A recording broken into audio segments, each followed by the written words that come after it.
Hi guys, welcome to another episode of Screaming Eagles Airsoft 101, and I'm Andrew Mullins, your host. For this fourth episode of Screaming Eagles Airsoft 101, we have two reviews for you today. We have the J&G 614 right here. It's based off of the Heckler & Koch M4 system, the 416, I think. They just changed the numbers around to avoid copyright. But overall, I mean, I'm an M4 lover. I have a Classic Army M4 myself, so I always love to get my hands on M4. I think the M4 is one of the most comfortable guns to have on. Takes your standard M4 magazines. It reminds you of the body of an M4, but with the subtle details of an MP5 because it's made by Heckler & Koch, or it's based after the gun. It's made by Heckler & Koch. It's got the G3 type sights of where they're completely different than the M4 system. You adjust your hop up right there, where on the rail gun, that's where the bullet would discharge from. I like the rail system. It's a very long rail system, so you can put a lot of attachments on it: flashlights, hand grips, grenade launchers, anything like that. This right here, it looks like the laser, the RIS system, but this is actually an external battery. That's my only con I have against it. I don't like it because it takes up rail room. And you have this wire right here, and there's been no reports of problems with that wire, but I just don't like it. And it also has a plastic body, except for the rails, and I don't like that at all. But for the price that they sell this gun for, it's a very good deal. Overall accuracy, I shot it about 600 rounds through it, both for the single magazine, and for about 100 to 150 feet, it shot pretty straight, but once it hit about 125, 150 feet, it started to stray off in multiple directions. Very accurate for a CQB mid-range type gun. Perfect for your entry-level beginners. I had no problems with it. You may need to clean the barrel before you start shooting it because it's the internal barrel has some dirt in it when it first gets in there, and I had to clean it out to make it shoot a little bit more accurate. But overall, I like the feel of the gun because it is an M4 system. The metal rails with the plastic body makes it a little forward heavy, and that's okay, but you can always customize it, maybe add another buttstock to it to increase the weight to balance it out, or you can just replace it with a whole metal body and just balance all the gun out. But overall, that gun, I give it 8 out of 10. I'm a big AEG guy, and I'm really picky on it, but I definitely give it an 8 out of 10. Its only cons that really go with against it are the plastic body and the battery, but overall, it's a very good gun. If you're just starting out in the sport of airsoft, I would definitely buy it, or something like it. I think it's under $200. And it shoots around 300 to 350 FPS. So for an entry-level gun, if you're just getting involved in the sport of airsoft, very good gun to buy. Alright, I give it an 8 out of 10. Okay, for our second review, it's not really another gun, but it is this. It's the ICS 40mm grenade. It goes into an M203 grenade launcher. Now, I'm not going to demonstrate it for you today because it's really cold outside and the green gas really does affect with the performance of this. But you take this cap off right here, this plastic cap off, and you load the BBs through that right there. I think it carries 70 BBs. Put your green gas in there, and then when you put it in a grenade launcher, or you can just press it, press that button right there, shoots off like a shotgun.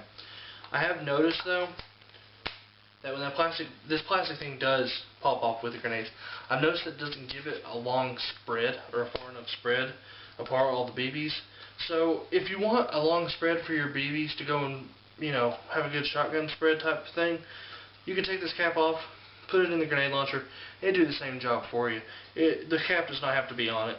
Put this cap on it, you could always hit somebody with it, I guess, but I would also paint this tip blaze orange if it was my grenade, because, the grenade is shooting forward and it is green, so it may be hard to find if it goes, in the woods somewhere.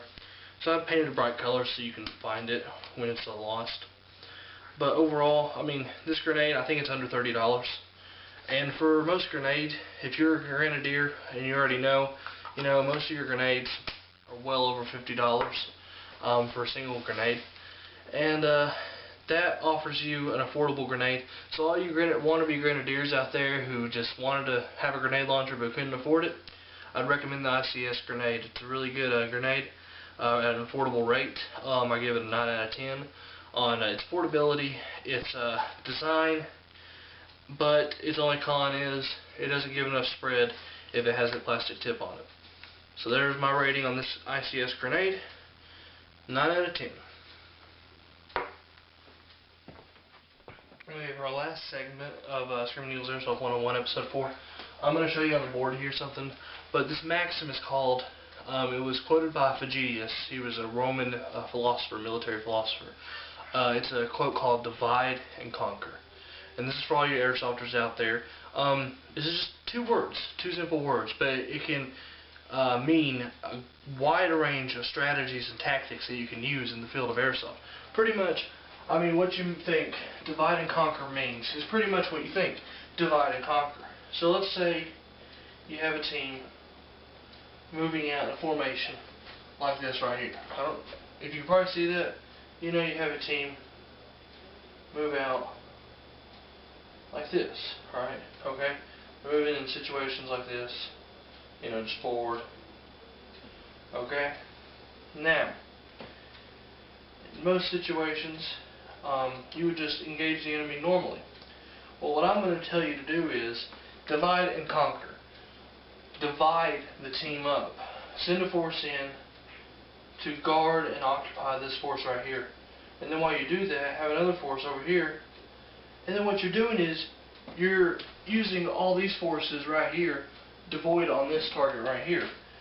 And this right here. So you're splitting their forces up. Now you can use the tactics over here to wipe out their forces and continuously isolate one unit and then isolate the other and isolate the other. Isolate your units. And if you isolate the units, you can conquer, and you will have an effective way of especially beating a numerically superior team. If you divide your enemy and conquer. It's a well-quoted phrase from Vegitius. Basically what he said is, in the wars of the Roman Empire, the Romans had this philosophy that when they were fighting in large campaigns, I mean, you fought on the main battle, but strategically they would isolate the enemy's armies from sources of water or from supplies or cities so they couldn't get supplies. Now in the world of airsoft, this pretty much doesn't happen. You don't worry about cities, you know, to supply you and also because there's no long campaigns. But if you're using it as a battle, isolate an element of the enemy's team from the main body so they can't ask for help or they can't get reinforcements. So that is the first maxim that we're going to teach you. It's called divide and conquer. It's quoted by Vegitius, a Roman military philosopher.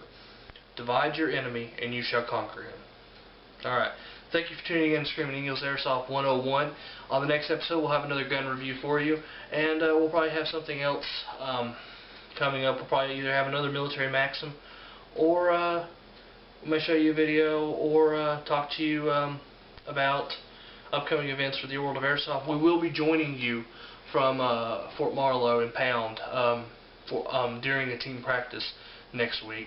So we hope you enjoy that. You may be able to see a lot of the other Eagles there and see what we're going to go on to. So we'll have a lot of special stuff for you next episode. We'll show you a hands-on, first-person look on a actual practice of the Eagles as it goes along, instead of all these exclusives that I show you on YouTube. Alright, so thank you for tuning in to Extreme Eagles Airsoft 101. I'm Andrew Mullins.